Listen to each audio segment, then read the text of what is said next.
एक घना अंधेरा और चारों ओर गहरा सन्नाटा फैला रहता है। क्या आपको लगता है कि आप ऐसी जिंदगी जी सकते हैं? क्या आपको लगता है कि आप एक सुबह उठकर अपनी जिंदगी के साथ कुछ मीनिंगफुल कर पाते? ये कमाल हेलेन केलर ने किया था। वो अपनी डिसेबिलिटी को हराकर दुनिया के लिए एक इंस्पिरेशन बनी। तो आज की इस समरी में आप सीखेंगे कि आप उन्हीं की तरह कैसे बन सकते हैं। आप सीखेंगे कि जिंदगी में आने वाले चैलेंज का सामना कैसे करना है और आपके पास जो भी कुछ है उसका अच्छे से अच्छा इस्तेमाल कैसे करना है। तो आइए शुरू करते हैं समरी को, जिसका नाम है the story of my life, जिसे लिखा गया है हेलेन केलर द्वारा। इस समरी की अगर बात करें तो हेलेन केलर 19 महीने की थी जब वो अंधी और बहरी हो गई थी। उसके कुछ टाइम के बाद ही उन्होंने अपने बोलने की ताकत भी खो दी थी। जब वो एक अंधेरी और खामोशी की दुनिया में खो चुकी थी, तब मिस सल्विन ने उनकी जिंदगी बदल दी और उसे रोशनी और आवाजों से भर दिया। अब ये मिस सल्विन कौन थी? उन्होंने हेलेन को एजुकेट करने के लिए सिखाने के कौन-कौन से तरीकों का इस्तेमाल किया था। हेलेन लोगों से कम्युनिकेट यानी बातचीत कैसे करती थी, उनकी गोल्स क्या थे, हेलेन ने लिटरेचर, म्यूजिक और आर्ट को एंजॉय करना कैसे सीखा। इस समरी में आप सीखेंगे कि कैसे ऑप्टिमिज्म यानी उम्मीद या आशावादी होना और डिटर्मिनेशन यानी पक्का इरादा जिंदगी की किसी भी रुकावट को पार कर सकते हैं। आप सीखने के लिए खुद को एजुकेट करने की इंपॉर्टेंस के बारे में जानेंगे। आप सीखेंगे कि नॉलेज कितनी पावरफुल होती है और ये दुनिया के बारे में आपकी समझ को इम्प्रूव कर सकती है। इस समरी में आप ये भी समझेंगे कि कैसे समझदार और दयालु इंसान का साथ आपकी पर्सनैलिटी को डेवलप करता है और आपको ग्रो करने में हेल्प करता है। The story of my life Helen Keller की ऑटोबायोग्राफी है जो उन्होंने 1903 में लिखी थी। उन्होंने अपनी ये किताब एलेक्जेंडर ग्राहम बेल को समर्पित की थी, जो हेलेन के मेंटर थे और बहरे लोगों के सपोर्टर भी। तो आइए हम हेलेन केलर की इस जर्नी के बारे में जानते हैं। हेलेन केलर सुन नहीं सकती थी और देख नहीं सकती थी। इस बुक में उन्होंने अपनी जिंदगी के सफर के बारे में बताया है और इसका भी जिक्र किया है कि उन्होंने अपनी डिसेबिलिटी या कमी का सामना किया। हेलेन केलर का जन्म 27 जून 1880 टस्कुम्बिया, एलाबामा में हुआ था। उनके पिता आर्थर एच केलर ने कन्फेडरेट आर्मी में कैप्टन के रूप में काम किया था। उनके पूर्वज स्विस में यहाँ बसने आए थे। हेलेन की माँ केट एडम्स आर्थर केलर की दूसरी पत्नी थी। केट के पूर्वज भी सिविल वॉर में लड़े थे। हेलेन ने अपना शुरुआती बचपन 2 बेडरूम वाले एक छोटे घर में बिताया था। वहाँ हेलेन को पंछियों को देखना बहुत पसंद था। वहाँ एक बड़ी बिल्डिंग भी थी और हेलेन को उसके बगीचे में जाना बहुत अच्छा लगता था। हेलेन जब पैदा हुई थी तब वो देख और सुन सकती थी। वो एक इंटेलिजेंट बच्ची थी। दूसरे बच्चों के मुकाबले उन्होंने कम उम्र में ही बोलना सीख लिया था। वो आप कैसे हैं, चाय और पानी जैसे शब्द बोल सकती थी। जब वो 1 साल की थी तब वो पत्तों की परछाई देखकर अट्रैक्ट हो गई और तब वो पहली बार चली थी। हेलेन जब 19 महीने की थी तो उन्हें बहुत तेज बुखार हुआ। डॉक्टर इस बीमारी को समझ नहीं पा रहे थे और इसे पेट और ब्रेन के ब्लॉकेज के रूप में बता रहे थे। उन्होंने ये भी दावा किया कि हेलेन शायद ज्यादा नहीं जी पाएंगी। लेकिन एक दिन हेलेन का बुखार उतरा तो उनकी फैमिली ने सेलिब्रेट किया। लेकिन दुख की बात ये थी कि उसके बाद हेलेन ने अपनी देखने और सुनने की ताकत खो दी थी। शुरुआत में उन्हें रोशनी हल्की हल्की याद थी, लेकिन जल्द ही उन्हें अंधेरे और खामोशी की आदत पड़ गई। हेलेन अपना ज्यादातर टाइम अपनी माँ की गोद में या उनका स्कर्ट पकड़े हुए बिताती थी। वो अपने घर में कुछ चीजों को छूकर पहचान सकती थी। वो कुछ एक्शन के मूवमेंट को छूकर समझ लेती थी। हेलेन कुछ आम इशारों के जरिए बातचीत करती थी, जैसे हाँ बोलने के लिए सिर ऊपर नीचे करती और ना बोलने के लिए सिर लेफ्ट राइट हिलाती। किसी को बुलाने के लिए वो उन्हें खींचती और चले जाओ कहने के लिए उसे धकेल देती थी। जब हेलेन को ब्रेड खानी होती थी तो वो अपनी एक हथेली पर दूसरे हाथ से बटर फैलाने का इशारा करती। जब हेलेन 5 साल की थी तब उन्होंने घर के आम काम करने सीख लिए थे। वो अपने कपड़े समेट लेती थी और अपने कपड़ों को पहचान भी लेती थी। हेलेन को एहसास हो जाता था कि घर में क्या चल रहा है। एक दिन उन्हें एहसास हुआ कि घर में कुछ मेहमान आए हैं। वो अपने रूम में भागकर गई और एक सुंदर सी ड्रेस पहन ली। वो आईने के सामने खड़ी हो गई और दूसरों की तरह चेहरे पर पाउडर लगाने लगी। हेलेन समझती थी कि दूसरे लोग उनसे अलग हैं और वो अपने मुंह से कम्युनिकेट करते हैं। उन्होंने अपने आसपास के लोगों के होठों को छुआ और उन्हें इस चीज ने बड़ा आश्चर्यचकित किया। उन्होंने अपने होठ हिलाने की कोशिश की, लेकिन दूसरे उनकी बात नहीं समझ पाए। इससे हेलेन दुखी हो गई और चिल्लाने और हाथ पैर मारने लगी।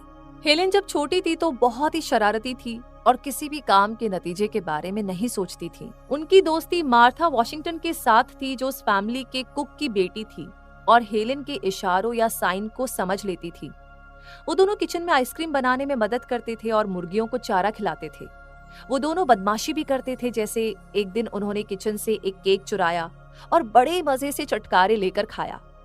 हेलेन को किसी भी सिचुएशन को खुद कंट्रोल करना पसंद था। जब वो पक्षियों के अंडे खोजती तो वो मार्था को उन्हें पकड़ने नहीं देती थी। वो कहती कि उन्हें डर है कि मार्था लड़खड़ा कर गिर जाएगी। जब हेलेन 5 साल की थी तो वो अपने पेरेंट्स और 2 सौतेले बड़े भाइयों के साथ एक बड़े घर में चली गई। हेलेन के पिता न्यूज़पेपर एडिटर के रूप में काम करते थे।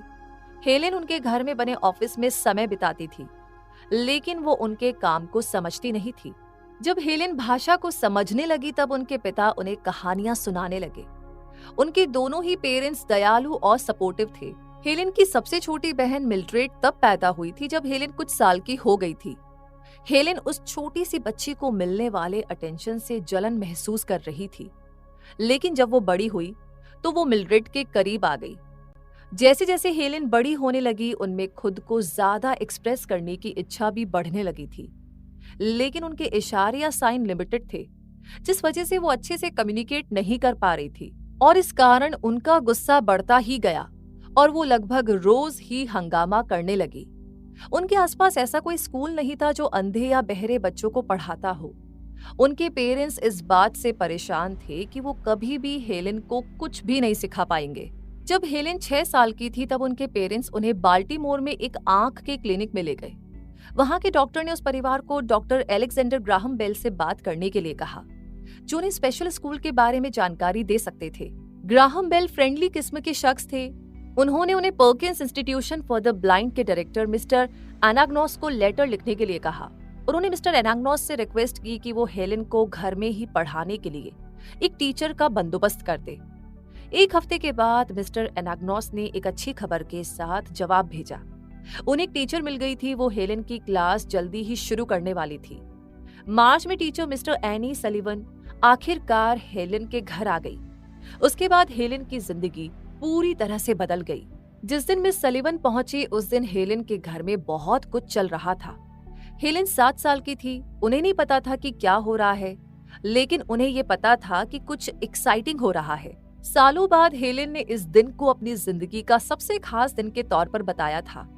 जब मिस सलीवन आई तो उन्होंने हेलेन को चीनी मिट्टी की एक गुड़िया दी। हेलेन को बाद में पता चला कि वो गिफ्ट पर्किंस इंस्टीट्यूट के बच्चों की ओर से थी। हेलेन की उस गुड़िया से कुछ टाइम खेलने के बाद मिस सलीवन ने उनकी हथेली में साइन लैंग्वेज से डॉल शब्द लिखा। हेलेन ये नहीं जानती थी कि हर चीज का एक नाम होता है। उन्हें लगा ये कोई गेम है, तो उन्होंने अपने हाथ से उस साइन को दोहराया। कई दिनों तक मिस सलीवन उनकी हथेली में दूसरे शब्द लिखती रही, लेकिन हेलेन में प्रोग्रेस धीरे धीरे हो रही थी, क्योंकि उन्हें अभी भी लैंग्वेज के कॉन्सेप्ट के बारे में पता ही नहीं था। मिस सलीवन ने हेलेन को 2 गुड़िया दी और फिर से डॉल शब्द लिखा। वो बताना चाहती थी कि ये शब्द उन दोनों सामानों के लिए था जो उन्होंने हेलेन को दिया था, लेकिन तब तक हेलेन नाराज हो चुकी थी और उन्होंने गुड़िया को जमीन पर पटक कर तोड़ दिया था। उन्हें अपने व्यवहार के लिए बुरा महसूस नहीं हुआ। मिस सलीवन फिर हेलेन को कुएं के पास लेकर गई और उनके हाथ को बहते पानी में डाला और फिर वाटर शब्द लिखा। तब हेलेन समझने लगी कि हर चीज का एक अलग नाम होता है। हेलेन को ये नई चीज जानकर बहुत खुशी हुई। अब उन्होंने दुनिया को नई तरह से देखना शुरू कर दिया था। हेलेन में नए नए शब्द सीखने की इच्छा जागने लगी। उन्होंने उन टूटी हुई गुड़िया को ठीक करने की कोशिश की, क्योंकि वो मिस सलीवन की कोशिश को कुछ कुछ समझने लगी थी। उस दिन पहली बार हेलेन को बुरा महसूस हुआ। उन्होंने फादर, मदर, सिस्टर और टीचर जैसे शब्दों की स्पेलिंग लिखना भी सीखा। मिस सलीवन हेलेन से साइन लैंग्वेज में वैसे ही बात करती थी जैसे वो दूसरों से बोलकर बात करती। इसलिए हेलेन ने शब्दों को सेंटेंस के रूप में जोड़ना सीखा। अगर हेलेन को अपनी बात बताने के लिए शब्द पता नहीं होते थे तो उनकी टीचर उन्हें सेंटेंस सजेस्ट करती थी। किसी भी बातचीत में बोलने का टोन और चेहरे के हाव भाव भी शामिल होते हैं, लेकिन क्योंकि हेलेन इनमें से कुछ भी देख या सुन नहीं सकती थी, तो उन्हें बातचीत की स्किल को मास्टर करने में कई साल लग गए। हेलेन की शब्दों की वोकैबुलरी बढ़ने लगी थी और वो उन्हें आसानी से स्पेल कर सकती थी। हेलेन की एजुकेशन में अगला इंपॉर्टेंट स्टेज पढ़ना सीखना था। मिस सलीवन ने हेलेन को कार्डबोर्ड के टुकड़े दिए जिसमें उभरे हुए शब्द छपे थे। हेलेन ने कार्डबोर्ड के टुकड़ों को एक सेंटेंस बनाने के लिए अरेंज किया। हेलेन को अपने आइडियाज को सेंटेंस में बताना पसंद था, जिसे उन्होंने अपनी गुड़िया को बिस्तर पर रखा और उसके बगल में उन्होंने कार्डबोर्ड के टुकड़ों को डॉल इज ऑन बेड के रूप में अरेंज किया। हेलेन को ये एक्टिविटी करते हुए बहुत एक्साइटमेंट फील हो रही थी। वो मिस सलीवन के साथ ये खेल घंटों तक खेलती थी। जल्दी ही हेलेन की पढ़ने की स्किल इंप्रूव होने लगी। मिस सलीवन ने हेलेन को मस्ती भरे तरीके से पढ़ना लिखना सिखाया था। इसमें कोई फिक्स सिलेबस या जल्दबाजी नहीं थी। मिस सलीवन ने हेलेन को कॉन्सेप्ट समझाने के लिए पोयम और कहानियों का इस्तेमाल किया। वो अक्सर हेलेन को खुले मैदानों में ले जाती, जहां हेलेन पेड़ पर चढ़ती और फूलों को छूती थी। मिस सलीवन हेलेन को ज्योग्राफी और हिस्ट्री सिखाने के लिए दुनिया का डिस्क्रिप्शन बताती थी। हेलेन डिस्क्रिप्शन के हिसाब से छोटे पत्थरों से आइलैंड और जमीन बनाया करती थी। उन्होंने पहाड़ों, घाटियों और नदी के रास्तों का मैप बनाने के लिए क्ले यानी मिट्टी का इस्तेमाल किया। मिस सलीवन ने हेलेन को नेचर को ऑब्जर्व करने देकर बायोलॉजी सिखाई। हेलेन ने कांच के कटोरे में टैडपोल यानी मेंढक के बच्चे पाले। वो अपना हाथ कटोरे में डालती और टैडपोल को उनकी उंगलियों के बीच से आते जाते महसूस करती। जब टैडपोल बड़े हुए तो हेलेन ने उन्हें तालाब में छोड़ दिया। उन्होंने लिली का पौधा लगाया और वो उनका बहुत ध्यान रखती और उसकी हर फूल की पंखुड़ियों और पत्तियों को छूकर महसूस करती। उन्होंने ऑब्जर्व किया कि पेड़ कैसे बढ़ते हैं और फूल खिलाते हैं। मिस सलीवन ने हेलेन को मोतियों और पाइप से नंबर को जोड़ना और घटाना सिखाया, लेकिन हेलेन को मैथ्स पसंद नहीं आई। उन्होंने धीरे धीरे समझा कि दुनिया कैसे काम करती है। हेलेन लोगों से कनेक्शन महसूस करने लगी थी। मिस सलीवन के साथ पहला क्रिसमस हेलेन के लिए बहुत ही खास और सबसे खुशी का दिन था। उन्होंने क्रिसमस के कई दिन पहले से सभी के लिए सरप्राइज गिफ्ट्स तैयार कर लिए थे। हेलेन के दोस्तों ने उन्हें गिफ्ट के बारे में हिंट देकर उनकी एक्साइटमेंट को बढ़ा दिया था। उन्होंने उनके हाथ में अधूरे सेंटेंस लिखकर इस सस्पेंस को बनाए रखा। इस खेल के जरिए हेलेन ने भाषा के और भी ज्यादा इस्तेमाल को समझा। टस्कॉम्बिया स्कूल के बच्चों ने हेलेन और मिस सलीवन को उनके साथ क्रिसमस की शाम बिताने के लिए इनवाइट किया। हेलेन खुशी के मारे क्रिसमस ट्री के चारों ओर नाच रही थी। स्कूल के बच्चों ने हेलेन से कहा कि वो अपने हाथों से सभी को गिफ्ट दे। उस रात हेलेन सेंटा क्लॉज के आने का बड़ी बेसब्री से इंतजार कर रही थी। क्रिसमस के दिन हेलेन ने घर में छुपे गिफ्ट्स को खोजने के गेम ट्रेजर हंट को बहुत एंजॉय किया। उन्हें इतने सारे गिफ्ट पाकर बहुत खुशी हो रही थी, लेकिन उन्हें टीचर का दिया हुआ गिफ्ट सबसे ज्यादा पसंद आया। वो गिफ्ट एक छोटी सी चिड़िया थी। हेलेन ने उसका नाम लिटिल टिम रखा। हेलेन अपनी माँ और मिस सलीवन के साथ बॉस्टन गई, जहां उन्होंने पर्किंस इंस्टीट्यूट के बच्चों के साथ समय बिताया और नए दोस्त बनाए। उसके बाद हेलेन मिस सलीवन के साथ छुट्टियां मनाने के लिए केप कोड गई, जहां वो समुद्र के किनारे पानी में तैरी। एक बार लहरों ने उन्हें गिरा दिया था, जिससे वो बहुत डर गई थी। हेलेन को लहरों के पास पत्थर पर बैठना और अपने चेहरे पर पानी के छींटे पड़ना बहुत अच्छा लगता था। ऑटम यानी पतझड़ के मौसम में हेलेन मिस सलीवन के साथ अल्बामा गई। वहां वो जंगल में घूमी और अपने पास से ट्रेन गुजरने के एहसास को महसूस किया। ये सब उन्हें बहुत अच्छा लग रहा था। सर्दियों के मौसम में हेलेन न्यू इंग्लैंड के एक गांव में गई और पहली बार बर्फ के साथ खेली। आगे इस जर्नी में हेलेन अब तक ब्रेल के जरिए पढ़ना और साइन लैंग्वेज के जरिए कम्युनिकेट करना सीख रही थी, लेकिन हेलेन अपने मुंह से ऐसी आवाज निकालना चाहती थी जिसे सुना जा सके। उन्होंने अपना एक हाथ अपने गले पर और दूसरा होंठ पर रखा, ताकि वो उन इंसानों की नकल कर सके जो बोल सकते हैं। उन्होंने बोलना सीखने के लिए पियानो की और एक सिंगर के गले के वाइब्रेशन को भी महसूस किया। हेलेन हंसते हुए या रोते हुए नेचुरली आवाज निकालती थी। इससे पता चलता है कि उनके वोकल कॉर्ड्स काम कर रहे थे। उनके दोस्तों ने उनके इस आइडिया को ज्यादा महत्व नहीं दिया, क्योंकि उन्हें चिंता थी कि वो निराश हो जाएंगी। 1890 में यानी 1890 में हेलेन ने एक ऐसी लड़की के बारे में जाना जो कि देख नहीं सकती थी और सुन नहीं सकती थी, लेकिन उसने अपनी आवाज में बोलना सीख लिया था। हेलेन की उम्मीदें फिर से जागने लगी। तब मिस सलीवन हेलेन को बॉस्टन के हॉरिस मैन स्कूल लेकर गई। वहां के प्रिंसिपल मिस सरा फुलर ने हेलेन को खुद सिखाने का ऑफर दिया। उन्होंने हेलेन को अपने होठों पर हाथ रखने और बोलते समय उनके होंठ कैसे हिलते हैं ये महसूस करने के लिए कहा। हेलेन ने मिस फुलर के मूवमेंट को कॉपी किया और 1 घंटे के अंदर MPAST और I इन 6 लेटर्स को प्रोनाउंस यानी बोल पा रही थी। सिर्फ 11 लेसन्स के बाद हेलेन ने अपना पहला सेंटेंस कहा, ये गर्म है। तो हेलेन इस बात से बहुत खुश थी कि वो बिना इंटरप्रेटर के बात करने की ताकत हासिल कर पा रही थी। उन्होंने अपने खिलौनों, पेड़ पौधों और जानवरों से भी बातें की, लेकिन हेलेन जानती थी कि सिर्फ मिस सलीवन और मिस फुलर ही उन्हें समझते हैं, क्योंकि उन्होंने बोलने का सबसे बेसिक एलिमेंट ही सीखा था। हेलेन अपने परिवार को अपने बोलने की स्किल दिखाना चाहती थी, इसलिए उन्होंने अपने शब्दों के प्रोनाउंसिएशन को इम्प्रूव करने के लिए हर रोज प्रैक्टिस की। उनकी टीचर अक्सर हेलेन को करेक्ट करती थी। कई बार हेलेन को निराशा महसूस होती, लेकिन अपनी बहन से बात करने के ख्याल से उन्होंने प्रैक्टिस करना कंटिन्यू रखा। जैसे जैसे हेलेन इम्प्रूव करने लगी, वो साइन लैंग्वेज का इस्तेमाल बंद करना चाहती थी और सिर्फ बोलने का इस्तेमाल करना चाहती थी। लेकिन मिस सलीवन और उनके कुछ दोस्तों ने हेलेन से साइन लैंग्वेज का इस्तेमाल करना जारी रखा, क्योंकि ये लिप रीडिंग से ज्यादा तेज था। हेलेन आखिरकार टस्कॉम्बिया वापस आई और अपने परिवार से ट्रेन स्टेशन पर मिली। उन्होंने पहली बार अपने परिवार से अपनी आवाज में बात की। उनकी माँ खुशी से कांपने लगी और उन्हें गले लगा लिया। उनकी बहन ने उनके हाथों को चूम लिया, जबकि उनके पिता इतने चकित थे कि वो बिल्कुल चुपचाप खड़े उन्हें देख रहे थे। जब हेलेन 10 साल की थी, तब तक वो अपने पढ़ने लिखने की और बोलने की स्किल्स में कॉन्फिडेंट हो गई थी। उन्होंने द फ्रॉस्ट किंग नाम की एक छोटी कहानी लिखी और उसे पर्किंस इंस्टीट्यूट के डायरेक्टर मिस्टर एनाग्नॉस को गिफ्ट के रूप में दी। मिस्टर एनाग्नॉस उनके इस अचीवमेंट पर बहुत ही गर्व महसूस कर रहे थे। उन्होंने हेलेन की कहानी को स्कूल मैगजीन में पब्लिश करवाया।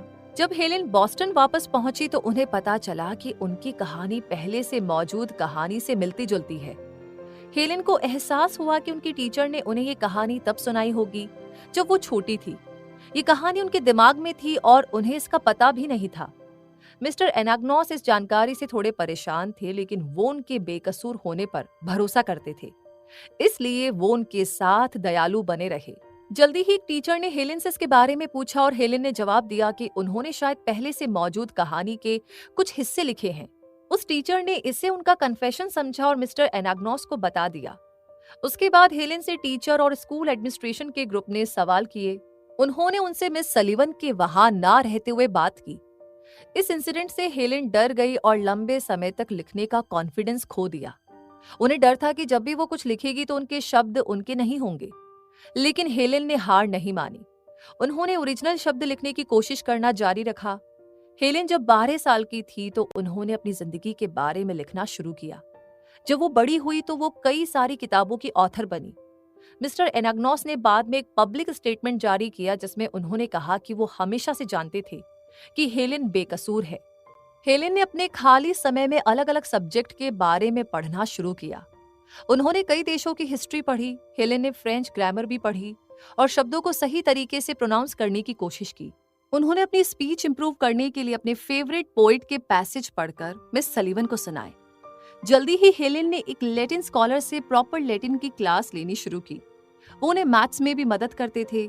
उन्होंने एक पोयम को एनालाइज करना और एक पोइट के स्टाइल को नोटिस करना सीखा। शुरुआत में उन्हें लैटिन और मैथ्स बोरिंग लगते थे, लेकिन जल्दी ही ये उन्हें पसंद आने लगे। जब हेलेन 14 साल की थी तब वो Wright Humason school for the deaf में पढ़ने के लिए न्यूयॉर्क चली गई। मिस सलीवन भी उनके साथ गई। हेलेन ने ज्योग्राफी, मैथ्स, फ्रेंच और जर्मन की पढ़ाई की। उन्होंने लिप रीडिंग और वोकल कल्चर की भी क्लास की। हेलेन को ज्योग्राफी पसंद थी और नेचर के बारे में जानना अच्छा लगता था। उन्हें जर्मन लेसन्स भी पसंद थे। उनके जर्मन टीचर उन्हें सिखाने के लिए मैनुअल अल्फाबेट का इस्तेमाल करते थे और उसे फॉलो करना आसान था, लेकिन हेलेन को फ्रेंच और मैथ्स मुश्किल लगते थे। हेलेन के क्लासमेट्स और टीचर उनके साथ बहुत ही सपोर्टिव और फ्रेंडली थे। वो एक साथ वॉक पर छोटे कस्बों को देखने जाते थे। हेलेन के न्यूयॉर्क में बिताए गए दिन उनकी जिंदगी के सबसे अच्छे दिनों में से थे। 1896 यानी कि 1896 में Helen Cambridge school for young ladies में गई।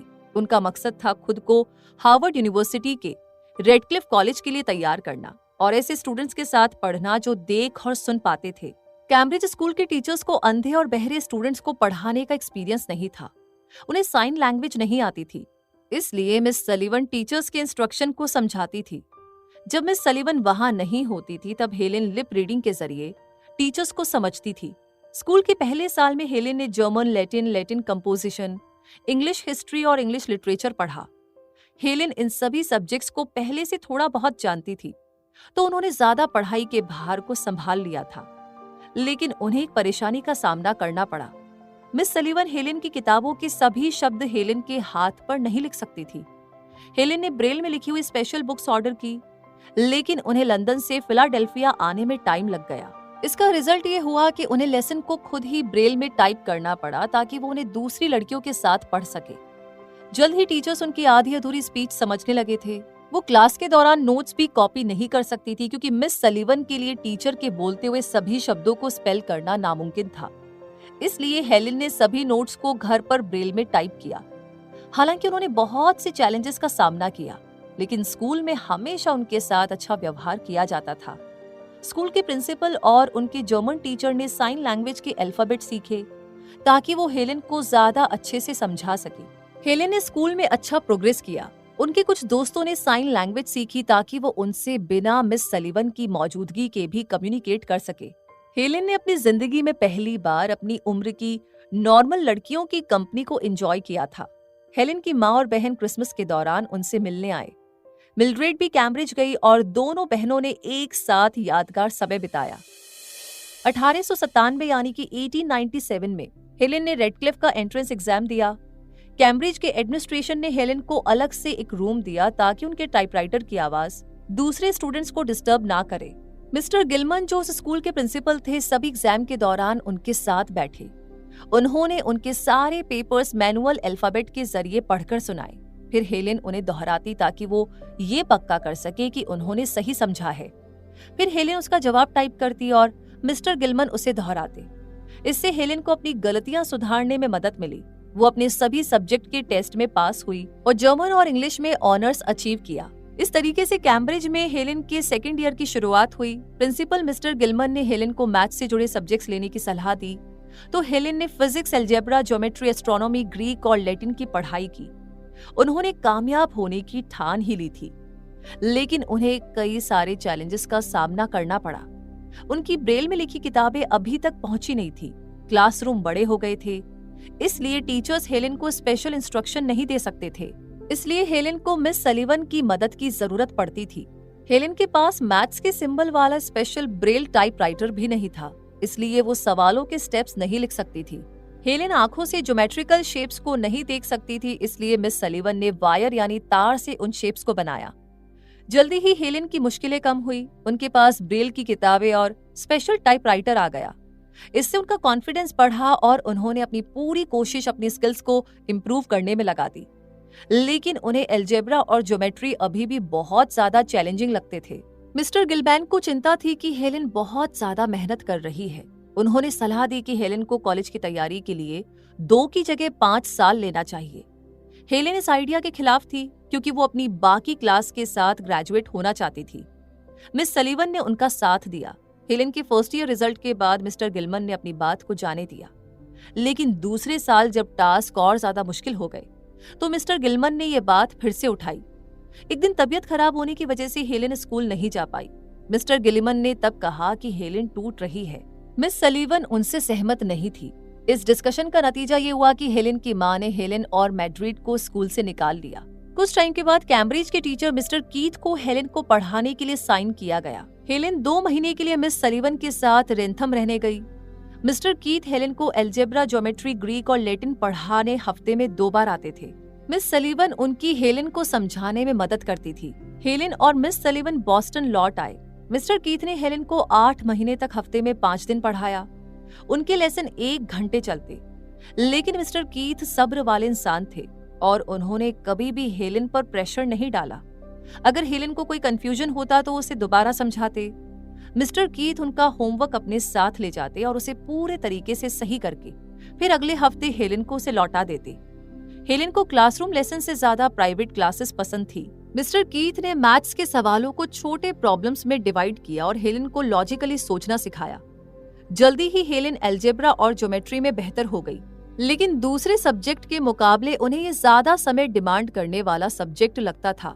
1899 में यानी कि 1899 में हेलेन ने रेडक्लिफ कॉलेज में अपना फाइनल एग्जाम दिया। मैनेजमेंट ने मिस सलीवन को पेपर समझाने नहीं दिया, इसके बदले Perkins institute for the blind के एम्प्लॉय ने पेपर को अमेरिकन ब्रेल में टाइप किया। हेलेन को दूसरे सब्जेक्ट से कोई प्रॉब्लम नहीं थी, लेकिन उन्हें एल्जेब्रा मुश्किल लगा क्योंकि अमेरिकन ब्रेल के मैथ्स के सिंबल इंग्लिश से अलग थे। हेलेन ने एल्जेब्रा इंग्लिश ब्रेल में सीखा था। इन सारी परेशानियों के बावजूद हेलेन ने सभी रुकावटों को पार किया और Radcliffe College of Harvard University गई। हेलेन खुश थी और नॉलेज पाने के लिए भूखी थी। उन्हें पता था कि उन्हें मुश्किलों का सामना करना पड़ेगा, लेकिन वो समझदार प्रोफेसर से सीखने के लिए एक्साइटेड थी। उन्हें यूनिवर्सिटी में सब चीजें वंडरलैंड की तरह लग रही थी, लेकिन जल्द ही उन्हें समझ आने लगा कि कॉलेज जाने के नुकसान भी हैं। सबसे बड़ा नुकसान तो ये था कि लेसन को याद करके दोहराने के लिए समय की कमी थी। हेलेन खाली बैठकर ख्यालों में खो नहीं सकती थी। हाई स्पीड एजुकेशन सिस्टम में इमेजिनेशन कहीं पीछे छूट गई थी। उन्हें इस बात का भी दुख हुआ कि वो महान बुक्स के समझदार ऑथर्स से आमने सामने नहीं मिल पाई। हेलेन सोचती थी कि एग्जाम का प्रेशर समझ यानी अंडरस्टैंडिंग को इनकरेज नहीं करते, ये स्टूडेंट्स को सिर्फ ग्रेड्स के लिए पढ़ने के लिए इंस्पायर करते हैं। हेलेन का मानना था कि पढ़ाई को आत्मा को छूना चाहिए, इसे सिर्फ आपके ब्रेन को पुश नहीं करना चाहिए। नॉलेज एक पावर है जिसे इंसान को खुशी के साथ हासिल करना चाहिए। तो इस तरीके से अपनी पूरी जिंदगी के दौरान हेलेन ने पढ़ाई के लिए प्यार दिखाया। पढ़ाई उनके लिए शांति और खुशी लाती थी। वो 7 साल की थी जब उन्होंने पहली बार कहानियां पढ़ी थी। उसके बाद से उनके हाथ में जो भी किताब आई उससे उन्होंने जानकारियां इकट्ठा की। जब हेलेन पर्किंस इंस्टीट्यूट की लाइब्रेरी गई तो वो नई नई चीजों के बारे में जानने की खुशी से भर गई। वो एक के बाद एक किताबें पढ़ती गई और जितना हो सके उतना अपने ब्रेन में जानकारी भरने की कोशिश की। वो हाइडी और द अरेबियन नाइट्स जैसे क्लासिक्स पढ़कर खो जाया करती थी। जब हेलेन बड़ी हुई तो वो हिस्टोरिकल बुक्स को ज्यादा पसंद करने लगी, खास तौर पर पुराने ग्रीक के बारे में लिखी किताबें। उन्हें शेक्सपियर और उनके मैकबेथ और किंग लेयर जैसे प्ले पसंद थे। उन्होंने अपनी पूरी जिंदगी के दौरान बाइबल भी पढ़ी, जिसने उन्हें खुशी और प्रेरणा दी। हेलेन को लिटरेचर स्वर्ग की तरह लगता था। ये एक ऐसी जगह थी जहां उनकी डिसेबिलिटी उनके लिए रुकावट नहीं थी। बुक्स उनके लिए फ्रेंड्स जैसे थे जो उनसे बिना किसी झिझक के बात कर सकते थे। बुक्स ने उन्हें प्यार और सादगी के बारे में सिखाया। पढ़ना ही हेलेन की इकलौती हॉबी नहीं थी। उन्हें नेचर में बाहर रहना भी पसंद था। उन्हें स्विमिंग करना पसंद था और वो अक्सर अपने दोस्तों के साथ रो बोट के लिए जाती थी। उन्हें शहरों से ज्यादा गांव का इलाका पसंद था। लोग उनसे पूछते थे कि वो दोनों में फर्क कैसे पहचानती है, तो वो कहती कि भले ही वो देख और सुन नहीं सकती, लेकिन उनका बाकी का शरीर पूरी तरह से जिंदा है। हेलेन बुनाई करती, चेकर्स, चेस और कार्ड गेम्स खेलती थी। उन कार्ड्स पर ब्रेल मार्क्स होते थे जिनसे वो उन्हें पहचान सकती थी। हेलेन आर्ट शो म्यूजियम भी जाती थी। वो पेंटिंग्स को देख नहीं सकती थी, लेकिन उन्हें छू सकती थी। उनकी उंगलियां पेंटर की फीलिंग्स और इमोशंस को बखूबी महसूस कर सकती थी। उनकी स्टडी में एक पेंटिंग भी थी। हेलेन को थिएटर में प्ले देखना भी बहुत अच्छा लगता था। स्टेज पर जो भी कुछ हो रहा होता था वो उन्हें बताया जाता था। हेलेन को ऐसा महसूस होता था जैसे वो किसी इम्पोर्टेंट घटना को जी रही है। हेलेन कई महान एक्ट्रेस और एक्ट्रेस से मिली। उनमें से कुछ ने उनके लिए प्राइवेट प्ले भी परफॉर्म किया। सीन को ज्यादा अच्छे से समझने के लिए हेलेन उनके कॉस्ट्यूम को छूती थी और उनके इमोशंस को महसूस कर सकती थी। हेलेन की डॉक्टर अलेक्जेंडर ग्राहम बेल के साथ गहरी दोस्ती थी। उन्होंने उन्हें मिस सलीवन से मिलवाया और अंधे और बहरे लोगों की पढ़ाई को लगातार प्रमोट करने में हिस्सा लिया। हेलेन ने मार्क ट्वेन जैसे सिंगर्स के साथ को एंजॉय किया और उनकी जिंदगी से सीखा। हेलेन ने अपने इंटरेस्ट और हॉबीज को एंजॉय किया, लेकिन उनकी जिंदगी में ऐसे कई अनगिनत पल भी थे जब वो दुख, शक और डर महसूस करती थी। लेकिन एजुकेशन, नेचर और आर्ट के जरिए वो उन भारी पलों को पार कर जाती थी। उन्हें दूसरे लोगों की नजरों से दुनिया को एक्सपीरियंस करने में मजा आता था। और इसी के साथ हम पहुंच गए हैं इस समरी के कंक्लूजन पर। तो मुद्दा मामला ऐसा है कि इस समरी में आपने सीखा कि कैसे हेलेन केलर ने अपनी डिसेबिलिटी के बावजूद महान मुकाम को हासिल किया। आपने सीखा कि बदलाव के लिए हिम्मत की जरूरत होती है। अपनी जिंदगी की रुकावटों का सामना करने और पहला कदम उठाने के लिए लगातार पक्के इरादों की जरूरत होती है। अपनी जिंदगी का रास्ता खोजते हुए आप अपने असली पोटेंशियल का भी पता लगा सकते हैं। आपने ये भी सीखा कि अगर आपके अंदर सीखने का पैशन है तो आप कभी भी ग्रो करना बंद नहीं करेंगे। एजुकेशन और इन्फॉर्मेशन पाने की इच्छा आपको दुनिया के अजूबों से रूबरू करेगी, जो आपको हैरान कर देंगे। आपने दोस्ती और वफादारी की इंपॉर्टेंस को भी सीखा। एक सच्चा दोस्त बदले में बिना कुछ पाने की उम्मीद किए आपको सक्सेस की ऊंचाइयों तक पहुंचने में मदद करेगा। लेकिन आपको हमेशा उनकी कोशिशों को स्वीकार करना होगा और उनके लिए थैंकफुल होना होगा। हेलेन केलर की ऑटोबायोग्राफी एक छोटी बच्ची की कहानी है जिसने मुश्किल हालातों में और चीजें उनके खिलाफ होने के बावजूद दुनिया में बदलाव लाने का जज्बा दिखाया। उन्होंने अपनी डिसेबिलिटी के बाद भी दुनिया में बहुत बड़ा योगदान दिया है। वो दुनिया की पहली ऐसी जो देख नहीं सकती थी और सुन नहीं सकती थी, जिन्होंने हार्वर्ड यूनिवर्सिटी से बैचलर ऑफ आर्ट्स की डिग्री हासिल की। उन्होंने डिसेबिलिटी से जूझ रहे लोगों के लिए कैंपेन किया। हेलेन औरतों के वोट देने के हक, मजदूरों के हक और दुनिया में शांति लाने जैसे मुद्दों के लिए लड़ी। वो अमेरिकन सिविल लिबर्टीज यूनियन की एक फाउंडिंग मेंबर भी थी। हेलेन केलर को presidential medal of freedom award से नवाजा गया, जो यूएस के सबसे ऊंचे सिविलियन अवार्ड्स में से एक है। वो national women's hall of fame के लिए भी चुनी गई थी। अपनी जिंदगी के आखिरी सालों में हेलेन को कई स्ट्रोक्स झेलने पड़े। अपनी जिंदगी के